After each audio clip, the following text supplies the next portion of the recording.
நெல்லை பாஜக வேட்பாளர் நயினா நாகேந்திரனுக்கு எதிராக சதிவலை பின்னப்பட்டுள்ளது என்று தமிழக பாஜக தலைவர் அண்ணாமலை குற்றம் சாட்டியுள்ளார். கோவையில் செய்தியாளர்களிடம் பேசிய அவர் 4 கோடி ரூபாய் பறிமுதல் செய்யப்பட்ட விவகாரத்தில் எதிர்க்கட்சிகள் அரசியல் செய்வதாக கூறினார். இதில் உரிய விசாரணை நடத்தி நடவடிக்கை எடுக்க வேண்டும் என்று கூறிய அண்ணாமலை, திமுகவினர்தான் உண்மையான திருடர்கள் என்றும் பணத்தை பற்றி பேசுவதற்கு திமுகவுக்கு தார்மீக உரிமை இல்லை எனவும் தெரிவித்தார்.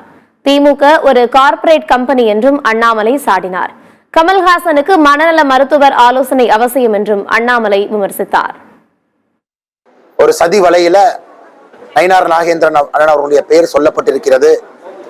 எனக்கும் இதற்கும் எந்தவித சம்பந்தமும் இல்லை என்று நயினார் நாகேந்திரன் அவர்கள் சொல்லிய பிறகு இது மேல இதை பத்தி பேசுறதுக்கு ஒண்ணு இல்லைங்களாங்கண்ணா. யாரெல்லாம் சம்பந்தப்பட்ட அதிகாரிகள் இருக்கிறாங்க, இந்த பறக்கும் படை, எலெக்ஷன் கமிஷன் அஃபீல்ஸ் யார் இருந்தாலும் கூட இது சம்பந்தமாக அவர்கள் தீர விசாரித்து நடவடிக்கை எடுக்கட்டும். அதை பற்றி எந்த பிரச்சனையும் இல்லை. சம்பந்தப்பட்டவர்கள் மீது எந்த நடவடிக்கை எடுத்தாலும் பிரச்சனை இல்லை. நயினார் நாகேந்திரன் அவர்கள் தனிப்பட்ட முறையில சம்பந்தம் இல்லை என்று சொல்லிய பிறகு எதிர்கட்சி நண்பர்கள் இதை வச்சு அரசியல் செஞ்சுட்டு இருக்காங்க. என்ன பேசுறதுங்கண்ணா?